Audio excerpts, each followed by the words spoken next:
Très heureux de vous retrouver pour ce magazine Le Grand Congo. Nous sommes mardi 17 février 2026. Il nous reste seulement quelques jours pour terminer le mois de février, entamer le mois de mars, ce mois qui est dédié justement aux femmes. J'annonce déjà officiellement que tout au long du mois de mars, l'émission Grand Congo sera présentée par une dame. Elle s'appelle Mariam Makombo, journaliste à Face Télévision, qui va prendre le relais pendant le mois de mars pour vous présenter justement cette émission tout au long du mois de mars, mois dédié à la femme. Alors, nous sommes là aujourd'hui, on aborde notre thème aujourd'hui, gouvernance du régime actuel, satisfaction ou déception. On va essayer d'en parler. Tous deux ont de pensées un peu plus proches du pouvoir. Maître Délé Sylvain Mutombo, bonjour. Bonjour Marie-Christophe, bonjour à tous ceux qui nous suivent à travers une grande émission de Grand Congo. Je profite de votre micro pour saluer mon co-débatteur en face. Et laissez-moi saluer aussi les Congolais non alignés, qui sont victimes d'ailleurs de la gestion chaotique des dirigeants qui n'incarnent pas ces leaderships de planification. Nous avons vu des conséquences de leur travail sur Paka Djouma. Ils sont allés démolir comme conséquence. Ils ont amené les gens dans la brousse vers Nsélé, sans aucune planification, pas de logements sociaux, etc. Alors que la Constitution, sur pied de l'article 48, recommande à l'État de garantir et de protéger les paisibles citoyens et d'offrir aux Congolais un logement décent.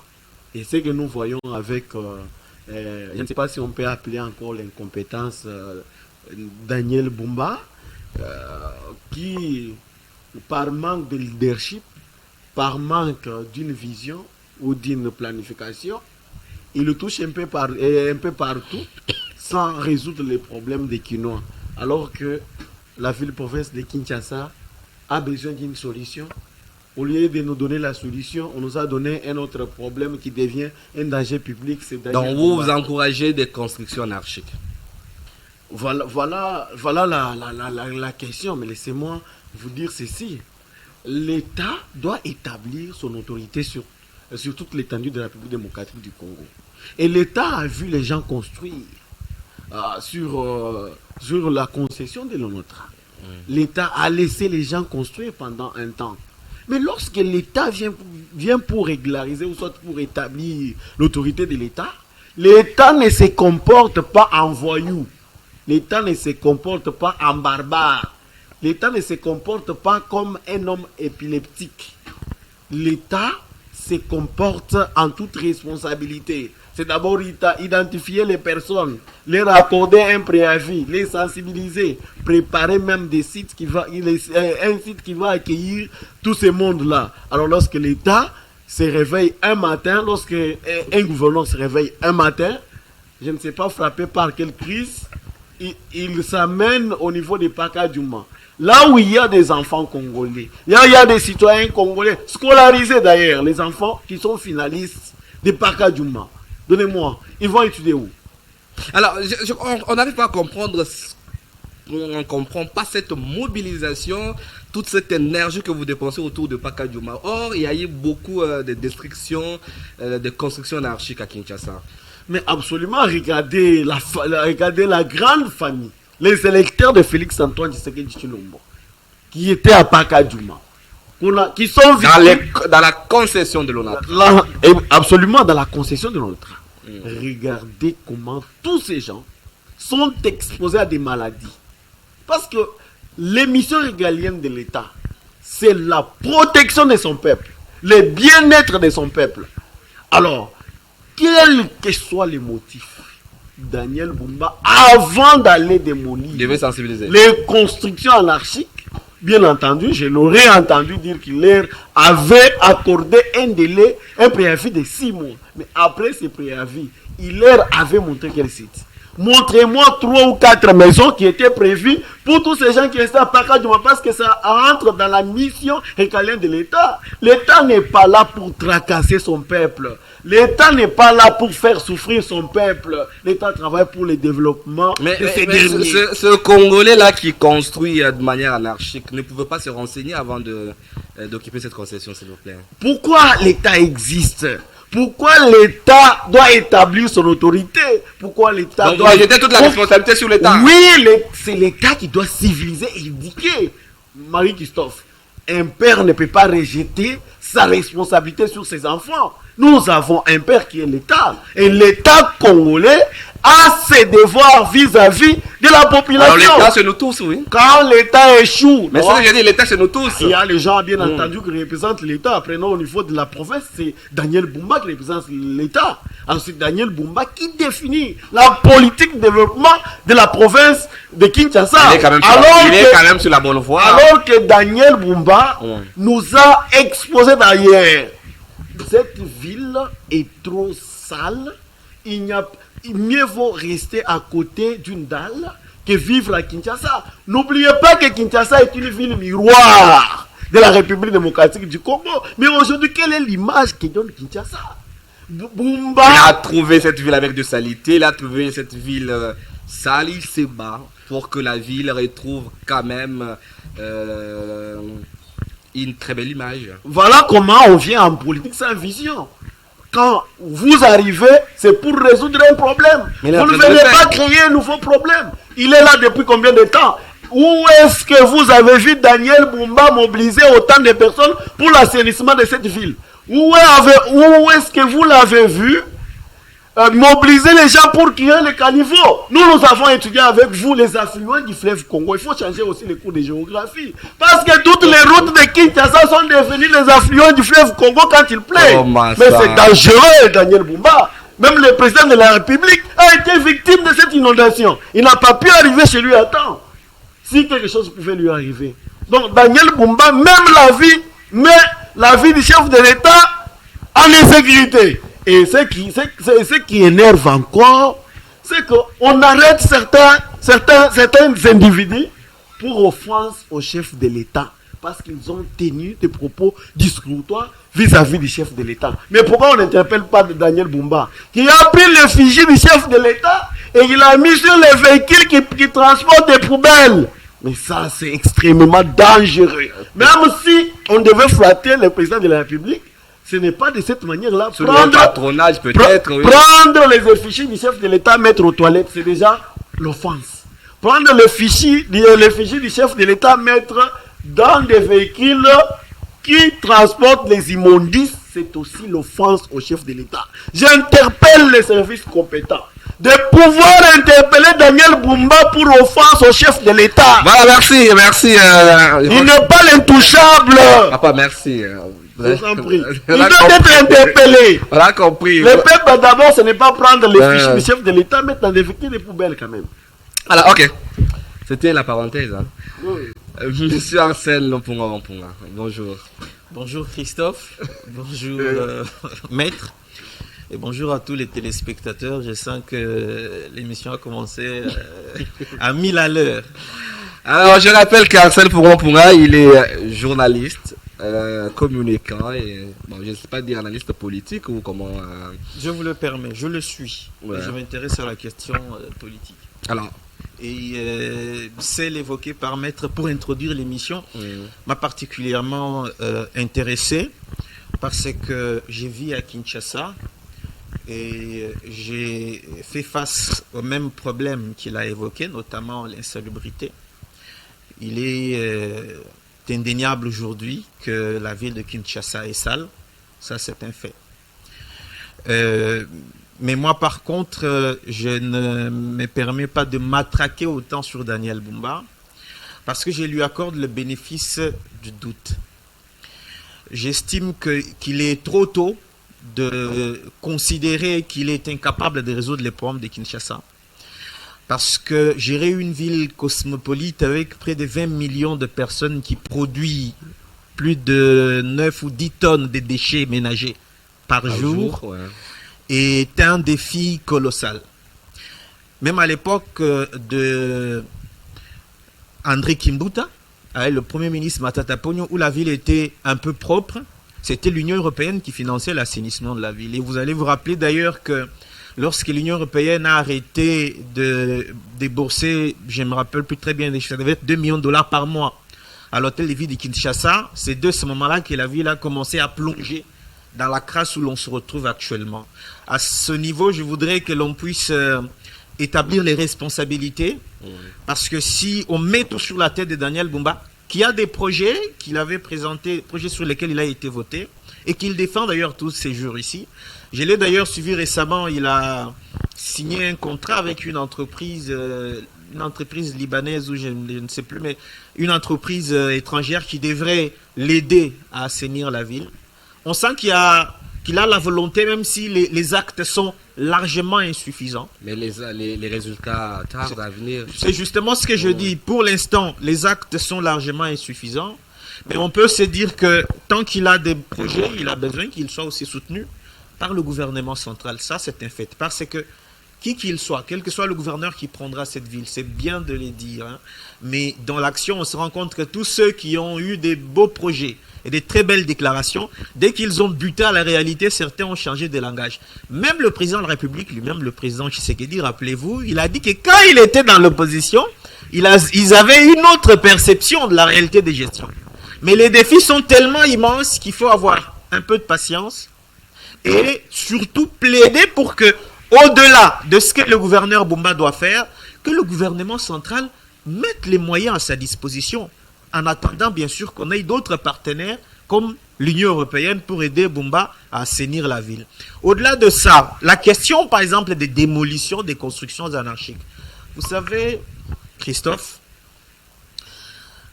tant qu'on va se dire qu'il faut être clément avec les anarchistes, ce pays va continuer à plonger dans le gouffre. Kinshasa est une ville devenue invivable. Il y en a même qui vont très loin pour dire que c'est une ville ingouvernable. Qu'il faut construire une autre ville carrément parce que nous sommes arrivés au point où il est impossible de nous sortir du chaos. La concession dans laquelle était érigé le quartier Pakadjouma, reconnu pour ses hauts faits, que nous ne pouvons pas citer faute de temps, appartient à une entreprise publique bien identifiée. Il y a une règle en droit que maître qui connaît très bien que moi, qui construit chez autrui, construit pour autrui. Ça, c'est un fait. Des deux, il y a aujourd'hui un projet de relance du chemin de fer interurbain et interprovincial. Et ce chemin est aujourd'hui pris d'assaut à la fois par les constructions des fortunes, les bidonvilles, mais aussi par des immeubles des puissants. Et donc, il va falloir qu'il y ait assez de courage auprès des dirigeants pour se dire à un moment donné, stop. Vous avez des compatriotes, pour qui j'ai beaucoup de compassion d'ailleurs, qui ont reçu un moratoire de plus de 6 mois. Et qu'un espace leur avait été pointé pour qu'ils aillent se loger là-bas. Je rappelle que l'État n'a pas l'obligation d'indemniser quelqu'un qui est venu construire sur une voie publique anarchiquement. En bon père, comme pourvoyeur, s'il y a des moyens, l'État peut le faire. Mais s'il n'y en a pas, c'est lui qui a choisi de perturber l'ordre public en construisant sur des espaces non édificandi. Le moment venu, quand l'État prend ses responsabilités, il a l'obligation de quitter et d'aller se loger où est-ce que l'État l'aura pointé. S'il y a des moyens, tant mieux. Mais s'il n'y en a pas, c'est à ses risques et périls. Je crois que nos téléspectateurs doivent le retenir, que ce n'est pas de la mauvaise foi ou de l'incompétence du gouvernement Bumba, mais c'est plutôt une question, de sécurité publique. Cet endroit était devenu une zone rouge. Dès qu'il est 18h, 19h, moi j'ai un membre de ma famille, c'est un témoignage, pour fermer cette parenthèse, qui il y a plus d'une année, s'est fait cambrioler à ce même endroit-là. Il tient une boutique de vente des appareils électroniques en ville. Au retour vers la maison, ces jeunes gens et ces bandits à main armée qui avaient pris Pakadjouma comme leur base arrière sont sortis. Ils lui ont tout pris. Et donc, s'il faut que l'on prenne des décisions impopulaires mais pour le bien de tous, il faut le prendre. Et je pense que l'opération de démolition en cours doit être encouragée, pourvu qu'il n'y ait pas de discrimination. Parce qu'il y a aujourd'hui certaines dénonciations comme quoi les immeubles des puissants sont épargnés alors que le petit peuple est touché. J'interpelle en ce moment le gouvernement Bumba, le gouverneur particulièrement, pour que dans l'opération qui arrive notamment à la baie de Ngaliema, qu'il n'y ait pas d'intouchables là-bas. Parce que ces gens-là particulièrement, j'ai appris d'ailleurs aujourd'hui qu'ils mettent toute la vie de Kinshasa en danger à cause de la régie des eaux va se retrouver en incapacité d'ici quelques mois de pomper l'eau pour 14 communes de la ville de Kinshasa. Voilà plus ou moins mon point de vue par rapport à cette thématique. Les avis sont partagés. Mais je pense quand même qu'il faut relativiser de temps à autre et donner la chance à Daniel Bumba et le temps qu'il faut pour qu'il apporte les solutions structurelles aux problèmes de Kinshasa. Voilà, on a fermé la parenthèse. Vous avez une réaction? Absolument. Je voudrais rejoindre mon frère. Je crois que vous voulez défendre Daniel Bumba à tout prix, mais vous n'arrivez pas à le faire. Parce que vous voulez les donner d'ailleurs de la destruction des PACA du membre. Je peux commencer même par là. Mon estimé frère, on dirige sur base de la loi. Et notre loi, c'est la Constitution de la République. Voilà ce que dit la Constitution à partir de l'article 48 jusqu'à l'article 53. Je vous épargne la lecture des 48 parce que je vous ai déjà dit, mais je reviens sur 43. Toute personne a droit à un environnement sain et propice à son épanouissement intégral. Daniel Bumba, il faut combien de temps pour offrir aux Congolais un environnement sain? Combien de temps? Parce qu'on parle de l'insalubrité. Vous dites que non, il a des bons projets. Il va l'élaborer pendant combien de temps? Parce que les mandats courent. Daniel Bumba va nous laisser des poubelles. Et je vous dis qu'il faudrait revoir les cours de géographie. Et là, vous n'avez rien dit. On ne vient pas au pouvoir pour créer des problèmes. On vient au pouvoir pour donner des solutions. Lorsque Daniel Bumba est arrivé au pouvoir, il a trouvé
Alors très bien, merci. Eh bien, du côté de la région, nous revenons sur ce plateau. Il y a eu un petit désagrément. Monsieur Arsène, vous étiez en train de chuter par rapport aux constructions de la Chine. Non, c'était pas Monsieur Arsène, c'était Maître Derrick. Vous aviez une réaction par rapport au propos de Monsieur Arsène. En tout cas, merci. J'étais en train de dire à M. Hassan ceci. Il nous faudrait combien de temps pour que Bumba puisse assainir la ville? Il est venu avec les slogans Kinshasa Zobonga. Jusqu'à présent, il n'a jamais défini une politique cohérente et structurée structurée de l'assainissement de la ville. Et nous l'avons vu récemment lors d'un discours sur l'état de la nation du président de la République qui a fait aussi ses constats amers concernant les insalubριtés. Et pensons que Daniel Bumba allait se ressaisir. Subitement, nous voyons Daniel Bumba au mois de janvier réunir plus de 3000 agents au stade des Martyrs, lancer une autre opération, contrôle des documents et consorts. On s'est dit, tiens, le monsieur ici, qu'est-ce qu'il veut? C'est quoi l'urgence? Parce que l'urgence, c'est la vie des paisibles citoyens qui sont exposés à des maladies, la malaria, typhoïde, et j'en passe. Qui sont aussi exposés aux accidents. Et j'en passe. Contrôler. Si nous évaluons les taux des accidents et les taux de mortalité dus à la malaria et typhoïde, tu me donneras raison. Alors je me suis posé la question, cette histoire prendra fin quand? Non, Daniel Bumba n'a pas fini avec les tracasseries de contrôle et consorts. Daniel Bumba se lève un matin, il se trouve à Pakadjouma. Mon estimé confrère dit ceci, Pakadjouma était devenu une poche d'insécurité, mais l'insécurité c'est partout. On braque les gens chaque jour ici. On braque chaque jour ici. Sur Willery. On braque les gens. L'insécurité, c'est sur toute la ville comme c'était à Pakadjouma. De Kinshasa.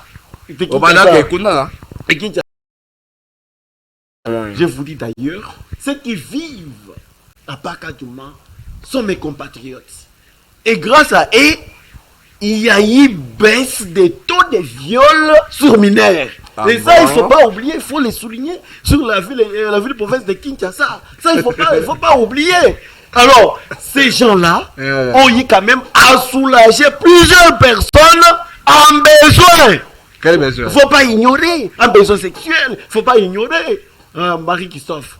Donc, c'est parce qu'ils n'ont pas d'autres moyens pour survivre qu'ils se livrent à cette pratique. Donc, pourquoi vous les défendez? La personne qui est censée donner de l'emploi à ces paisibles citoyens, c'est l'État congolais. Ok, merci. Ils se débrouillent parce qu'ils n'ont pas d'autres moyens. Et puis, la décision irresponsable que Daniel Bumba a prise, c'est celle de disposer d'ailleurs même un bateau pour les retourner en province. Quelle province? Ici à Kinshasa, ils sont chez eux. En République démocratique du Congo. Est-ce que Bumba a prévu d'autres sites en province? Voilà, merci. Merci, maître. Merci, maître Derrick. Que l'incompétent s'assume. Que les médiocres démissionnent. Voilà. On a besoin de ça, coûte que coûte, parce que lui, là, il ne travaille pas dans la vision du chef de l'État. Il travaille contre la vision du chef de l'État. Et je m'oppose à la vision sur tous les fronts. La vision du chef de l'État, c'est de laisser les gens construire anarchiquement. C'est le peuple d'abord. Alors laisser les gens construire anarchiquement. C'est le peuple, non, je n'ai pas dit cela. J'ai dit que la conséquence de toute construction anarchique, c'est la démolition. Voilà, merci. Et l'État congolais doit suivre la procédure pour démolir et pour prendre en charge les gens qui se trouvent sur ces places-là. Voilà. On ne va pas abandonner les enfants à la belle étoile. Ça, c'est pas une décision responsable. Voilà, merci beaucoup. On comprend pour la ligne énergie dans ma caisse. Pour la Pakadjouma. Papa, on prend les thèmes du jour. Hein? Gouvernance de Tshisekedi, satisfaction, déception, monsieur Arsène. Je suis heureux de rassurer, maître, que pour ceux qui ont des besoins, il y a plusieurs sites à Kinshasa où ils peuvent continuer de se soulager. On n'a pas besoin d'entretenir des bidonvilles et des zones à haut risque d'insécurité pour satisfaire les besoins libidinaux des uns et des autres. En dehors de ça, je crois comme juriste, il sait que les proxénétismes, les trafics sexuels, ce ne sont pas des pratiques légales en République démocratique du Congo. Pour le reste, il faut rappeler que la concession n'appartient ni à Daniel Bumba, c'est une concession d'une entreprise publique que l'ONATRA. C'est comme vous vous réveillez un matin, vous allez construire dans la concession de la RVA.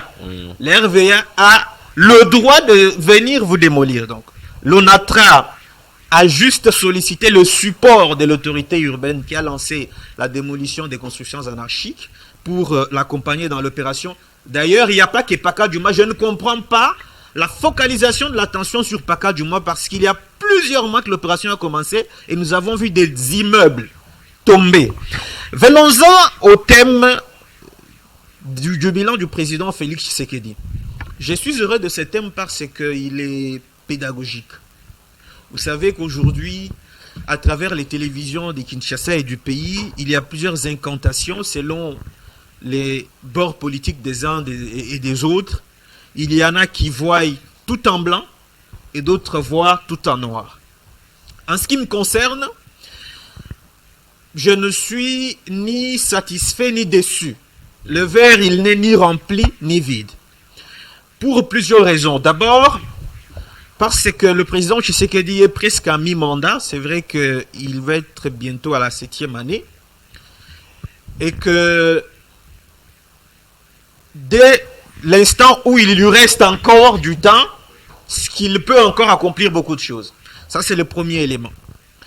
Le deuxième élément, parce qu'il y a des secteurs où des grandes réalisations et des avancées ont été accomplies et que malheureusement, dans certains secteurs, nous sommes encore à la traîne. Le rythme n'est pas le même en termes d'accomplissement, en termes de développement.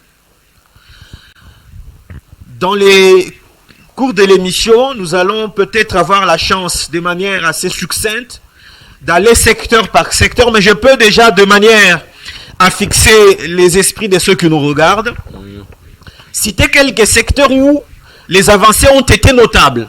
Il y a notamment les secteurs des infrastructures. Et quand je parle d'infrastructures, je ne vois pas la voirie urbaine de Kinshasa. Parce qu'il est bien dommage que l'on puisse circonscrire la République démocratique du Congo, généralement, quand on veut parler d'infrastructures, à la seule ville de Kinshasa. Moi, j'ai la chance d'avoir été, il y a encore 2-3 semaines, à l'intérieur du pays, et que j'ai vu ce qui est en train de se faire en termes d'infrastructures. Ça, c'est un secteur où il y a eu plusieurs avancées, et c'est d'ailleurs le secteur où on peut dire que Tshisekedi aujourd'hui a satisfait de manière générale la population congolaise. Ensuite, il y a les secteurs de la santé et de l'éducation, où d'un côté, les infrastructures sont soit en train d'être construites, soit en pleine réhabilitation, et de l'autre côté, les conditions de travail des acteurs de ces secteurs-là sont en pleine amélioration avec une incidence directe sur les vécus de la population. C'est entre autres les secteurs qui ont évolué et de manière significative sous Tshisekedi. Pour ne pas tous les citer, je vais quand même citer 2 secteurs où j'ai l'impression qu'il y a encore des efforts qu'il va falloir entreprendre. Le premier secteur, c'est celui de l'amélioration de la gouvernance. Vous savez, le président a été élu sous le slogan du peuple d'abord, mais surtout de la lutte contre la corruption et les détournements des deniers publics. Concernant l'amélioration du vécu de la population, là, il y a beaucoup de choses qu'il va falloir réaliser parce que le panier de la ménagère continue de souffrir. Nous avons parlé tout à l'heure des logements sociaux, c'est des choses qui n'existent pas encore, qu'il va falloir que le président puisse réaliser. Et ensuite, lorsque vous prenez le secteur de gouvernance, lutte contre la corruption, là encore, il y a du chemin à parcourir. Parce que très souvent, nous sommes mis au courant, notamment par les services de contrôle et de surveillance, qu'il y a des détournements à gauche et à droite. Même si déjà le fait qu'il y ait des enquêtes est déjà une bonne chose, mais il faut qu'on passe à des vraies actions qui vont permettre à ce que la RDC sorte de, comme le dernier classement que je viens de voir, des 20 pays les plus corrompus, ou je sais pas, des 30 pays les plus corrompus au monde. Voilà déjà pour circonscrire À mon avis, le bilan du président Tshisekedi, les secteurs qui marchent et ceux qui ne marchaient pas, je pourrais d'ailleurs ajouter celui de la sécurité. Là, il faut admettre que le président Tshisekedi a encore des efforts à entreprendre, des défis à relever. Ses ennemis et les ennemis de la République démocratique du Congo se sont rendus compte qu'il est en train de marquer des points dans d'autres secteurs. Et pour le freiner, ils ont notamment ressuscité une guerre qui avait pris fin depuis 2013. C'est la guerre du M23. Voilà, merci. Alors, Maître Delic, satisfait ou déçu de la gestion du Félix Tshisekedi? Il faudrait noter que si on veut défendre Bumba, on ne focalise pas les bilans de Bumba par cas du monde. Non, c'est pas l'assainissement. C'est toute la population qui est victime. Vous revenez encore à Oui, ce je dois ça. revenir, Omar. Nous parlons de la gouvernance de Je Félix suis Tshisekedi. le porte-étendard, parole de la population que je représente. Je suis le président national des Congolais non alignés qui sont victimes de la mauvaise gestion. Êtes-vous déçu ou satisfait de la gestion de Félix J'en Tshisekedi? arrive. J'interpelle à madame ministre Malou De l'éducation. de l'éducation de revoir les cours de géographie. Parce que Bumba a donné une autre matière. Parce que les affluents du fleuve Congo ont enseigné de l'école primaire jusqu'à l'autre. Il faut actualiser parce que toutes les routes de Kinshasa sont devenues des affluents du fleuve Congo sous la gestion de Daniel Bumba. Même la poubelle aujourd'hui, on peut aussi enseigner aux Congolais parce qu'ils vivent à côté de la poubelle chaque jour. C'est devenu une fleur qu'on doit contempler chaque jour. Donc, ça fait partie des sites touristiques que Daniel Bumba a instauré dans la ville province de Kinshasa. Parce que lui ne va pas soir. Il dort dans la poubelle, il se réveille dans la poubelle, ça ne lui dit absolument rien. Alors, il faudrait, Marie-Christophe, qu'on puisse revoir les cours de l'environnement et les cours de géographie. Ok, c'est compris. Revenons au sujet. Je suis très satisfait du bilan de Félix Antoine Tshisekedi Tshilombo. Félix Antoine Tshisekedi Tshilombo reste le seul président en dehors de fait Mobutu à redonner l'image de la République démocratique du Congo et la fierté tant réclamée par les Congolais. Aujourd'hui, c'est Félix Antoine Tshisekedi Tshilombo qui nous a redonné cette fierté. Et c'est Félix Antoine Tshisekedi Tshilombo, la République démocratique du Congo, qui n'était plus dans les concerts des nations. Aujourd'hui, Félix Antoine Tshisekedi Tshilombo a amené notre pays dans des concerts des nations.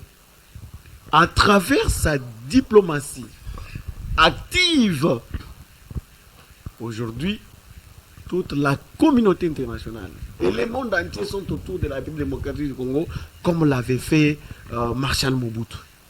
Et ça, c'est une prouesse inébranlable. Nous devons les féliciter et nous devons être fiers. Après autant de voyages. Absolument. C'est parce qu'il nous a dit que ces voyages ne sont pas des villégiatures. C'était pour une cause commune. Parce que Kabila, en étant un dirigeant qui a régné à la tête de la République démocratique du Congo pendant 18 ans, n'avait aucune politique diplomatique parce que partout où on parlait de la République démocratique du Congo, la République démocratique du Congo se faisait représenter par les Rwandais. Comment ça, sur Kabila, on a eu le contrat sinon congolais quand même. C'est de la diplomatie. Qui a été révisité par révisé par Félix Antoine Tshisekedi Tshilombo parce qu'on a trouvé qu'il n'y avait pas assez d'intérêt pour les Congolais. D'ailleurs, ce contrat-là, pendant le règne de Joseph Kabila, ça produit combien d'écoles qui étaient prévues dans ces contrats étaient construites?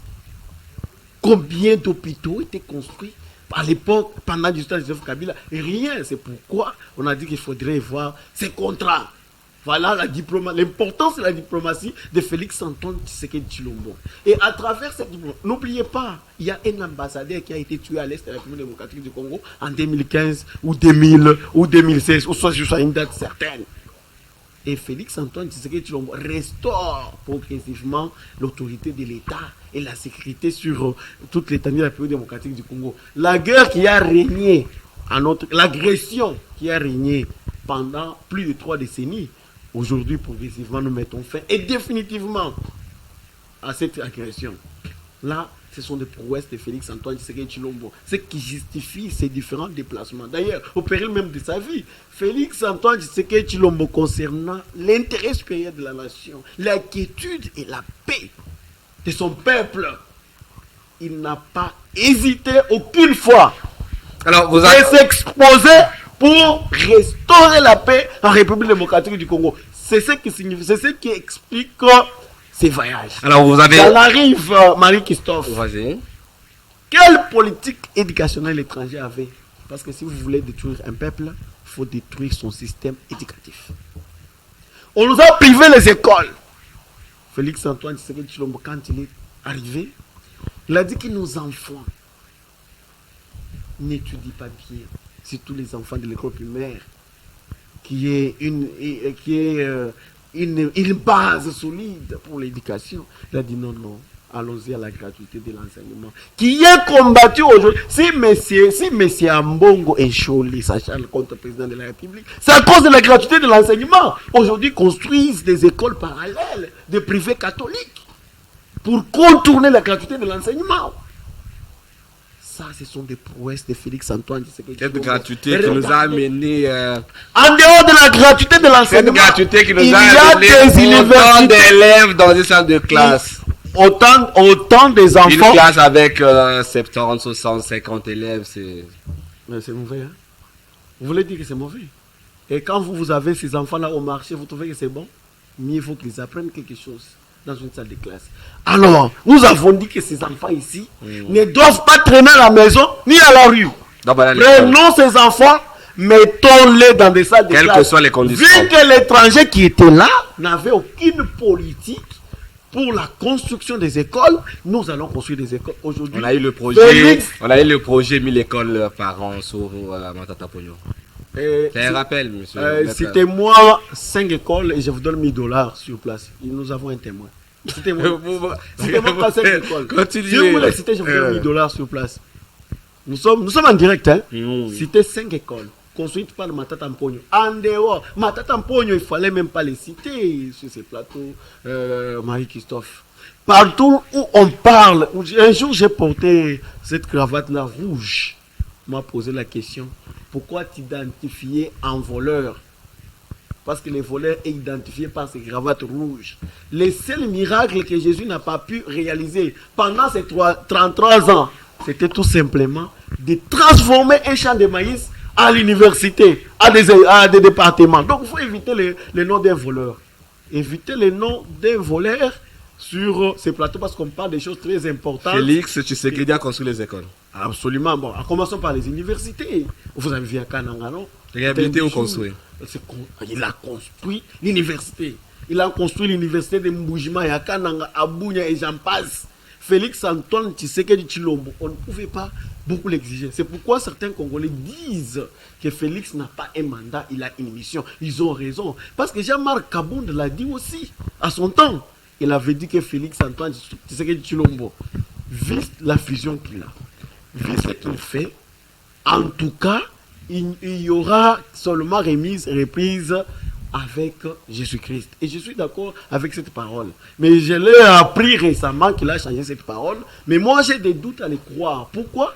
Moi, je connais les caractéristiques de blanc. Un blanc, lorsqu'il fait une déclaration, c'est très difficile qu'il puisse se rétracter. Donc, j'accepterai cette déclaration lorsque je les verrai dans la même peau que moi et mon condébatteur. Parce que nous, quand même, nous sommes noirs. Kabound est blanc. Les blancs respectent leurs paroles. Donc, nous maintenons sa parole qu'il y aura remise et reprise. Félix fera remise et reprise avec Jésus-Christ. Non, les Congolais vont accepter encore rester avec le régime qui n'a pas changé leur quotidien comme promis. Les CNCC qui n'avaient pas de bateau. Vous comprenez? Félix Antoine Tshisekedi Tshilombo a doté des trains, du bateau à cette entreprise que Kabila n'avait rien laissé. Félix Antoine Tshisekedi... Kabila nous a laissé Congo Airways avec des avions. Kabila nous a laissé ce Congo avec 145 territoires. Et tous ces 445 territoires gérés par Kinshasa. Très bien. Je vais vous poser la même question. Et pourquoi en 2018, lorsqu'on a organisé les élections, on n'avait pas organisé les élections à Béni, si nous avait laissé 26 provinces? Vous pouvez me répondre? Et pourquoi un ambassadeur italien a été tué à l'est de la République démocratique du Congo? Ça, c'est un raccourci inutile que vous ne pouvez pas faire. Vous pouvez tromper tout le monde sauf les Congolais. Donc, nous connaissons ce que Kabila nous a laissé en place et nous connaissons ce que Félix est en train de faire. D'ailleurs, on ne devait même pas demander à Félix Tshisekedi Tshilombo de construire des écoles, des universités, parce qu'il fait un travail tutant de mettre fin à la guerre qui a duré plus de 3 décennies, Marie-Christophe. Est-ce qu'on demande au président Zelensky d'organiser les élections? Alors, je pose une question avant de prendre M. Arsène. Est-ce que cette dame qui cultive au fin fond du Congo, dans le Congo profond, qui est incapable d'évacuer ce produit dans le centre de consommation, peut vous applaudir? Cette dame a droit de m'applaudir. Pourquoi? Parce qu'il y a des infrastructures routières qui sont en construction. D'ailleurs, qui sont en construction. Oh, absolument, ils sont en construction. 7 ans après. Ah, oui, 7 ans après. Mais pourquoi tu n'as Vous pas... êtes au pouvoir depuis 2019. Pourquoi tu n'as pas pris les 18 ans plus 7 ans, ça fait 25 ans? Pourquoi tu n'as pas pris ça? Parce que 18 ans, on n'a pas construit des routes. Et puis dans 7 ans, pendant qu'il y a la guerre, dans 7 ans, pendant qu'il y a plusieurs problèmes, vous exigez qu'on construise toutes ces routes-là au même moment. Comment on va les faire? Le Félix Antoine, c'est pourquoi on dit qu'il a une mission. Il met fin à la guerre. Les fonctionnaires peuvent aussi vous applaudir aujourd'hui. Il continue. Ça peut arriver. Kabila les a laissés avec 5 mois d'arriéré, 30 mois d'arriéré, 15 mois d'arriéré. Je ne suis pas en train d'applaudir. Vous condamnez l'ancien régime, mais vous vous comparez à cet ancien régime. Non, absolument. Je ne suis pas en train d'applaudir que les fonctionnaires fassent plus de 40 jours sans être payés. Ça, je ne suis pas en train d'applaudir.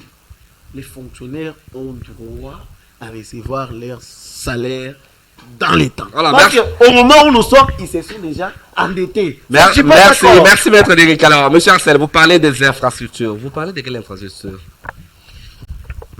Comme je venais de vous le dire tout à l'heure, moi, j'ai la chance d'être un grand villageois et que j'étais au Congo central il y a une semaine. J'étais dans le Grand Kassai il y a 1 mois. Et dans ce périple, je me suis rendu compte pourquoi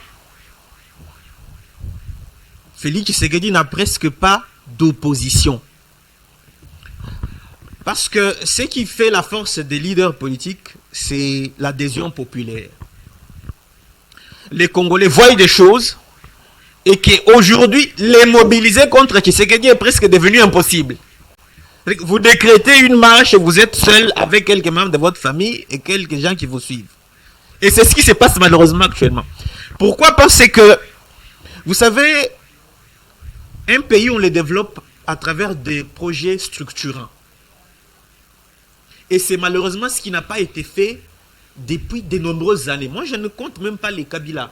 Parce que, qui va me dire la dernière route que Mobutu a construite? Ça date d'avant les années 90. Parce que dès 90, on est parti de crise en crise. Et que le président Tshisekedi l'a compris. Que c'est très bien de construire les routes urbaines, ce qui est en train d'être fait. Je vois des villes en train d'être transformées. Mais c'est mieux de construire des projets structurants. Et quelques-uns des projets que j'ai eu la chance, je ne vous raconte pas des choses, j'ai la chance de vivre des choses. Il y a par exemple la route nationale numéro 1 que Kabila avait laissée à Kikwit. D'ailleurs, si vous le permettez, je ne sais pas pourquoi les gens sont mal à l'aise lorsque l'on établit des comparaisons entre Tshisekedi et Kabila. Parce que le bilan lui-même, c'est quoi? Le bilan, c'est un tableau comparatif. Nous étions quelque part et nous sommes arrivés quelque part. Pour que les gens arrivent à comprendre ce que Tshisekedi a fait, il faut leur montrer qu'on était à ceci, on est arrivé à cela. La route nationale numéro 1, qui est la colonne vertébrale de notre pays, pendant que nous tournons cette émission, nous sommes à quelques kilomètres d'atteindre la ville de Kanang. Une route asphaltée où vous pouvez rouler à 120 à l'heure.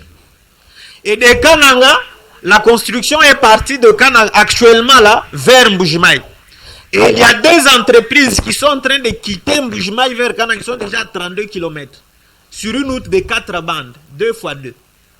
Ça, c'est un projet structurant qui va permettre de désenclaver notamment le centre du pays. Une zone qui a été oubliée d'ailleurs depuis les années 60. Ensuite, dans la même zone, j'ai visité la route Kananga-Kalambambouji. Cette route ouvre à la RDC à la mer. On ne va plus seulement dépendre de Mwanda et de Kasumbalesa à travers le port de Tanzanie. Maintenant, avec le port de Lobito, on peut désenclaver économiquement toute la zone et mettre notamment fin à l'exode rural. Il y a en ce moment le projet de construction de la route nationale numéro 2 qui part de Chilenge au Kasaï oriental, de Mbujimaï, vers le Maniema. Et les projets dont je vous parle, c'est des projets en cours. J'ai assisté au lancement de l'asphaltation. Le président de la République qui est parti lancer lui-même le projet, je pense en 2024, en décembre. Et récemment, avec le ministre John Banzalunda, le ministre des Infrastructures, le cantonnier de la République qui implémente la vision du président dans le secteur des infrastructures, j'ai eu la chance d'être dans cette délégation. Il a lancé les plans d'essai de l'asphaltage de cette route avec une technologie très avancée, une route de 4 bandes. Et donc, lorsque vous avez des infrastructures comme ça, quelqu'un peut quitter du Kenya, il peut partir de l'Est là-bas, des pays de l'Afrique orientale, acheter sa marchandise par route, passer par Bukavu, parce que cette route va finir par Bukavu, elle est financée par la Banque mondiale ou la Banque africaine de développement. C'est un financement bouclé que le président Tshisekedi est allé solliciter et obtenu. C'est un prêt que notre pays va rembourser. Ça, ce sont des projets structurants.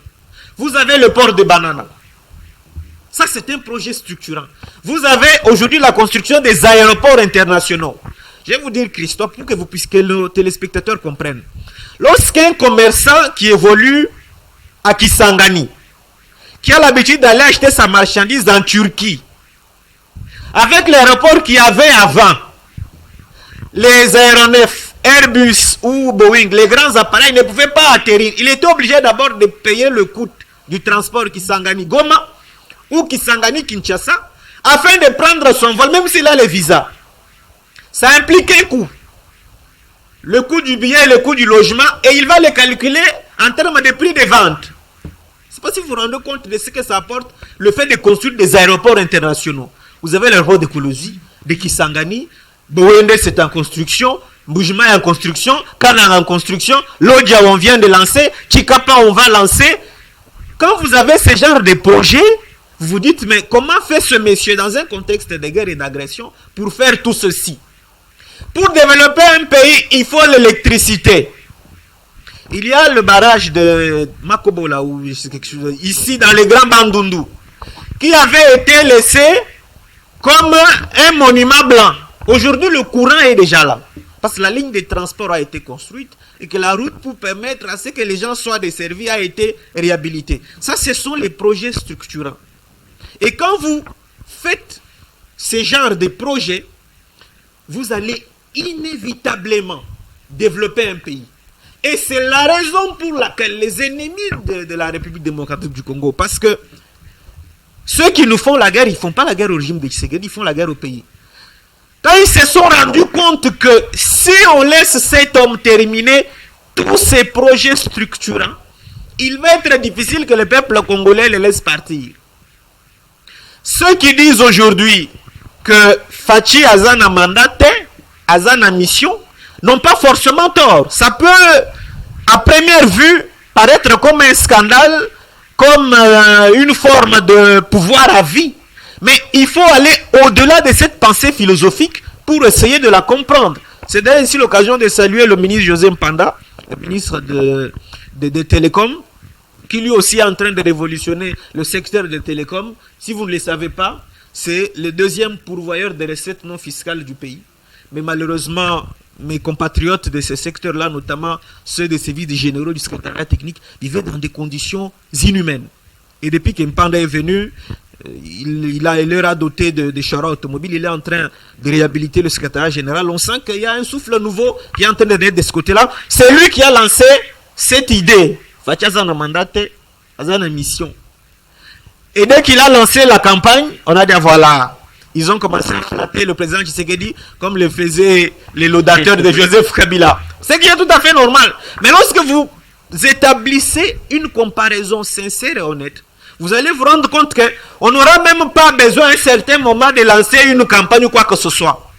Le peuple se décidera s'il va falloir laisser un homme qui a une vision claire et qui est en train d'accomplir des choses qui n'ont jamais été accomplies. Tout à l'heure, Maître vous a parlé des universités. Est-ce que vous pouvez vous imaginer que dans un pays aussi immense comme la RDC, de l'indépendance jusqu'à Tshisekedi, aucun président n'a construit une université à part Mobutu. Et les trois que Mobutu nous a laissés, l'université de Kinshasa, de Kisangani et de Lubumbashi, dans un état piteux. 120 millions de Congolais étudiant dans des conditions moyenâgeuses. Et qu'aujourd'hui, vous avez un dirigeant qui vous construit à la fois simultanément 5 universités qui sortent des terres. On ne parle pas de réhabilitation, même si les réhabilitations, il faut les saluer, parce que l'UNIKIN a été réhabilité, l'INBTP a été réhabilité, l'UPEN a été réhabilité. Il faut déjà saluer cela. Mais construire pierre après pierre 5 universités simultanément, c'est quelque chose, une prouesse qu'il faut saluer. Mais dans les secteurs où il y a des choses à faire, nous devons le dire. Les Congolais ont besoin de bien manger. Vous savez, si ces peuples mangent bien, le président va travailler tranquillement. Et c'est là que nous interpellons les collaborateurs du président. Le ministre de l'Agriculture. Mais si vous êtes incompétent, ayons la culture de la démission. Cet homme, il fait exactement quoi? Nous avons un pays avec les terres arables les plus fertiles d'Afrique. Nous avons un bassin forestier, les deuxième plus grands bassins forestiers au monde. C'est-à-dire que nous n'avons pas un problème de climat pour cultiver. Comment est-il possible que nous ayons des crises alimentaires et que le Burkina Faso, un pays désertique, nous dépasse en production agricole? Il faut que le ministre de l'Agriculture, le ministre Mouyindo Zang, ou je ne sais pas son collègue, ils doivent avoir la culture de prendre les responsabilités de démissionner. L'autre ministre qu'il va falloir chasser dans le gouvernement qui va arriver bientôt là, c'est le ministre de la Pêche. Ces gens remplissent les cabinets et bouffent les budgets du peuple et ne font absolument rien. Parce que là, ça ne va pas. Il faut qu'on cultive parce qu'on est en train de construire les routes nationales, les routes interprovinciales. Ces routes permettront d'évacuer la production. Mais si on ne produit pas, comment va-t-on maîtriser même le taux dont on parle? Le taux. Si on ne produit pas, produisons même la tomate. Comment on achète la tomate en Zambie? Comment pour manger les œufs? Nos amis de l'Est, ils achètent les œufs au Burundi. Mais ce n'est pas possible. Pour élever les poules, il faut quoi? Il y a un modèle, le général Kasson Kabui du service national. Il y a un modèle qu'il faut implémenter partout. Et donc, il y a des gens qui ne font absolument rien, qui n'aident pas le président. Parce que le président, c'est vrai qu'il a une grande vision, qu'il peut faire des choses, mais ce n'est pas un dieu. Il va falloir que ses collaborateurs puissent l'aider. Et donc, nous reviendrons prochainement pour vous donner la liste des gens qu'il faut absolument mettre dehors. Parce que sinon, ils ne vont pas aider le président à parachever les projets qu'il a commencés. Merci à Bernéric. J'abonde aussi dans le sens que... Très rapidement, on est presque à la fin. Parce que il y a des ministres que nous ne connaissons pas, même leur portefeuille. C'est par exemple le ministre de l'Agriculture. Vous les connaissez? Même dans les conseils des ministres, ce monsieur n'a jamais pris la parole. Comment ça? Absolument, on n'a jamais connu. Même dans les briefings avec Patrick Mouyaya. On ne connaissait pas son nom. On n'a jamais vu ce monsieur faire même un briefing. Il n'existe pas. Vous ne connaissez pas les noms du Je ne connais pas son nom. Le ministre des Pêches et l'Élevage. Mais Félix Antoine Tshisekedi Tshilombo. Félix Antoine Tshisekedi Tshilombo. Vous gardez ces gens pourquoi? Ce sont des budgétifs forts. Pourquoi ils doivent s'inquiéter comme ministre? Et quand ils arrivent là-bas, on dit excellence. Excellence en quoi? Parce que l'exemple est là, les services nationaux. Ils produisent des maïs. Ça se vend dans les cantines militaires. Mais ces gens restent, ils sont ministres. Dans le conseil des ministres, ils arrivent quand? On les a jamais vus. Oui, Christophe. Patrick Mouyaya, s'il vous plaît, je lance un appel à Patrick Mouyaya. Le ministre de l'Agriculture, le ministre des Pêches, on a besoin de les voir dans les briefings. Qu'ils nous disent aussi quelque chose. Est-ce que ton fanda n'a pas mabé? Quelque